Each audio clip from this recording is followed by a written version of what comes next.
let's tackle some of the most pernicious and awful pollsters and the aggregator that is really the worst of them all. And it's going to be 538, which is backed by ABC News, who runs a funnel of polls and funding through Ipsos polling. And you can see how this team up is really pernicious. And also you have Nate Silver, who officially is not a part of 538, but he has his own little niche forecast that influences all these liberal hegemons in a way that is very wrong. The reason why is because polling obviously dictates how many people are going to fundraise, how many people are going to donate. If they think Kamala is up by a few points, guess who's going to give her money? The people that read those polls. If the truth was that Trump were leading, then you would see things very differently, no? Imagine, after that debate performance Biden had, what happened to his campaign? He stopped getting money. Why? Because people thought, oh my God, his candidacy is over. And now, God forbid, that same thing were to happen to Kamala. So maybe, is this a Wizard of Oz scenario where you pull the curtain back and you're like, what the hell is going on? So let's get to the bottom of it. So if we look at the 538 polling, you'll notice right off the bat that Kamala Harris is leading Donald Trump by 3.2 percentage points in the aggregate. And notice that it's a really curious number, because if you look at it, it only adds up to about 90% of the vote. So there's a 10% undecided. It's a facetious way to put it. Most people wouldn't put two and two together. So to have this undecided vote is kind of weird, because a lot of polls don't have it that way. In fact, a poll that is more accurate could say, well, it's actually more so like, let's say 49 to 50, in which case there's very little undecideds, as obviously why the hell would you be undecided if it's a one-on-one poll? But anyhow, so yeah, you can see how it's a 3.2 advantage that ABC News is giving Kamala. And you'll notice that RCP is a very different monster. In fact, they only give Kamala a victory of 1.8 points in the popular vote. Why is this important? She's still winning, right? Well, no, not at all even, because you need to win, if you're Kamala, by over 3 percentage points to even have a 50-50 shot of winning the Electoral College, which is the name in the game, okay? So if that's the case, then for Kamala to be up by less than 2 is really not good at all. Again, Hillary won the popular vote 8 years ago by over 2, yet lost to Trump, and where it mattered. Wisconsin, Michigan, Pennsylvania, you get the point. So realistically speaking, to have a 1.5 differential between the RCP aggregate and the ABC 538 aggregate really shows that there is a discord among even liberal pollsters. Because again, I would concur that about 80% of polling is disadvantageous to Republicans, and especially Donald Trump, as seen in 2016 and 20. But let's get down to it. If you've been following the polls as closely as I've been, Rasmussen polls have been more favorable to Donald Trump, I'll grant, than the majority of the other ones. Now, I only mention this because Nate Silver and as well as ABC News is apparently cutting the Rasmussen report polls away from the aggregate they're using. So think about that. The polls that tend to favor Trump more so, like Rasmussen, where they have Trump winning against Kamala in the past few days by 2 percentage points, is not allowed in this ABC News 538 aggregate. So you can see why there's a difference. Now, it's not to say that, wow, you need to let all these like Trump plus polls into the aggregate. It's just to say that, can we not have at least one in there, right?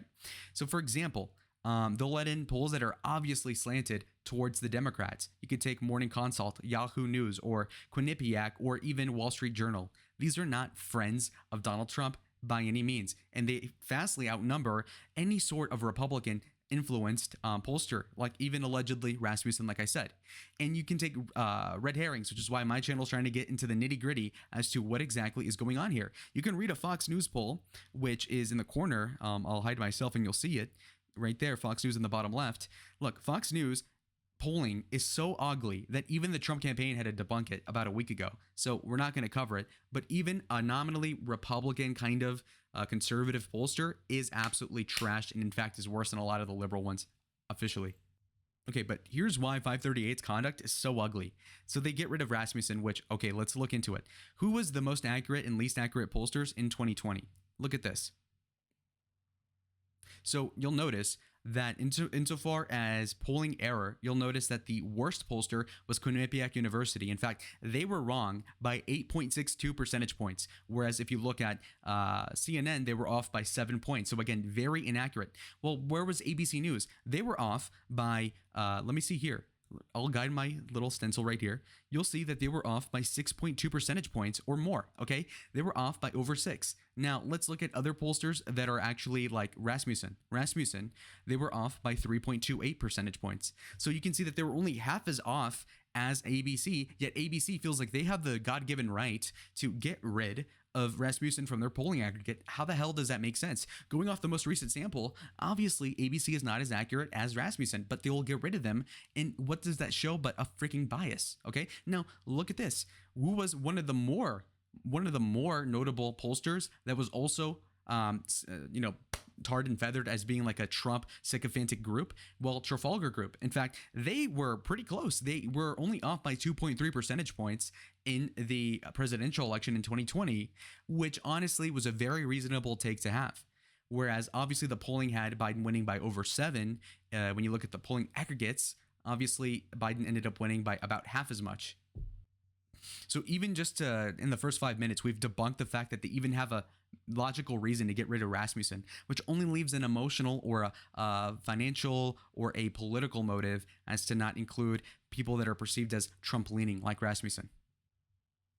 Again, let's look at who was more accurate. You look at ABC News polling. They were the 18th closest multi-state pollster in elections such as 2020, 2016, 2018, so a good sample size. Again, ABC and Washington Post together were off by 5.4 percentage points if you average it out. In fact, so again, 18th out of 23 in this list. Trash, really. Now, you look at places like Trafalgar and Emerson that are pretty favorable to Trump, relatively speaking. They were both 5th and 6th. Susquehanna, a similar motif at 4. And then you look at, for example, ABC, and they're down to 18, and Rasmussen in the 10th place, and they're off by 4.4. So again, 10th place versus 18th place, or in the, so basically they were way off to do this. Rasmussen objectively is a more accurate pollster than his ABC Ipsos. It's true. 538 is not, I guess you can use the word censoring as that's like a loaded term, but they're, for the record, just completely biased. How else could you see it? When you include Republican pollsters, what do you see? Well, actually, Harris's lead is a lot more plausible that it's sub 2%, whereas with this one, she's over 3. And again, this matters a ton. A 1.5% difference really does mean the election. Just to sum it up, because realistically, if you go to 2020 and you add 1.5 to Donald Trump, he wins that election outright. If you add 1.5 to Hillary in 2016, she probably wins. I haven't done the math, but I'm pretty confident. Okay, so this is a big polling error, to be clear. Here we have another flagrant foul by these liberal pollsters, called out by a liberal poll guy, Nate Cohn, believe it or not. Okay, so 538 is alleged as of 8 days ago, so it's only been getting worse, really. 538 released a new model today showing that Harris had a 58% chance of winning, but it's very clearly a different model, and it's important to air out those differences. So notice, folks, like the video if you're learning something new here, but basically 538, which is like the hegemonic pollster overall, an aggregation of them, they had one model, like a calculus of different factors as to who's going to win the election for their final percentage odds. You know what I mean? They had one thing for Biden as the nominee, and then when he drops out, what the hell? Well, with Kamala, they switched the math. Why? How's that ethical? Well, let's look into it. If you look here, the previous model made Biden the favorite because it gave a 4-1 to fundamentals over the polls, a view that would make Trump stronger today if it were still active. So think about that.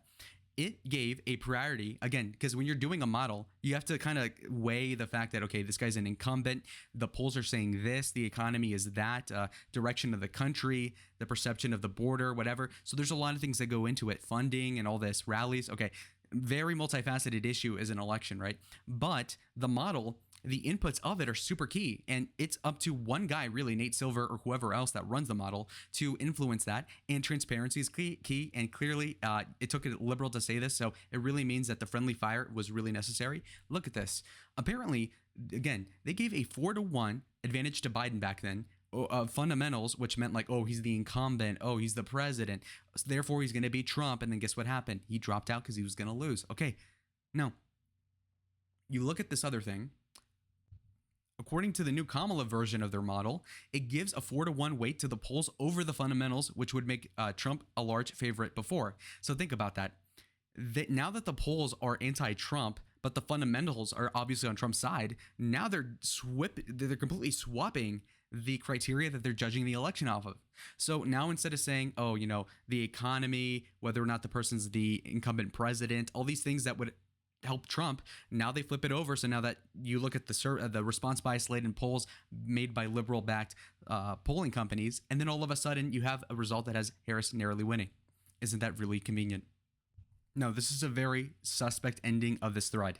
To pull out the key things, since most of you won't read through the whole article, which is true, we don't have that attention span here. We're 10 minutes in, like the video if you're this deep. But anyhow, truth is that apparently, according to Nate Cohn, the 538 staff knows and actually wants to provide more information and transparency over the changes in the polling and the model that aggregates the polls, but isn't permitted to do so by the higher up. So what does that tell you, really? That you have people that are just doing their job, and they want to be honest with people like, yeah, we did change the polling and we really did tinker with everything in a way that is actually pretty, effed up. But apparently some people with the money, I'm assuming, are not letting them. Why is that? Now, again, tinfoil's coming back out for the 200th time on the channel. But to be completely clear, there is a conspiracy. Like, what the hell else could it be? All right, guys, so to really sum it up, to wrap it up, really, the problem with 538, Nate Silver, and the whole ilk is that they're tinkering with things behind the back of the people that need to know the truth, and they're skewing the election in a way that benefits their own ideology in a way that is not transparent. Okay, that's the bottom line. And this is important because most people are not going to find this video. Most people won't know that the polls are being manipulated, that they're cutting out conservative voices in the polling sphere. Well, what does that mean? So when somebody does a cursory look at what the today equivalent is of a newspaper, they go through their Twitter timeline or they go through Politico or whatever else, the polls that they will see and they'll glance at that show Kamala winning will actually not include important Republican pollsters or people that are just more even-handed compared to the liberal people at ABC, Ipsos, and Wall Street Journal, all these things, right? So most people won't even see what the problem is because they'll just see Harris up and they won't look further into it, which is why these aggregates need to really be held into account. What the hell is this? You can't just be doing that.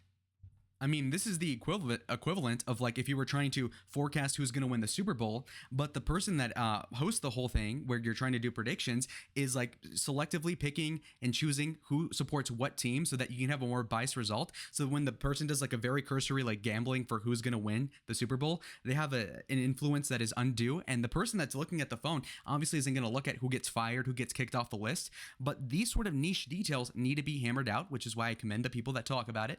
And that's why I'm doing my little thing too, just to make sure people know, because this is ridiculous. So for now, I'm going to be relying more so on Real Clear Politics than obviously 538, as they are clearly cooking it. Rasmussen is more accurate than the vast majority of other people, as is Trafalgar. And so we're going to see how that works out in November. And if you went this far into the video, congratulations. It's a very niche subject, but that means you're a nerd like me. But so comment down below if you agree with me. Any suggestions for any more content, bring them down below. Subscribe if you haven't yet, and also like the video. Goodbye. Well, adios, really. Bye.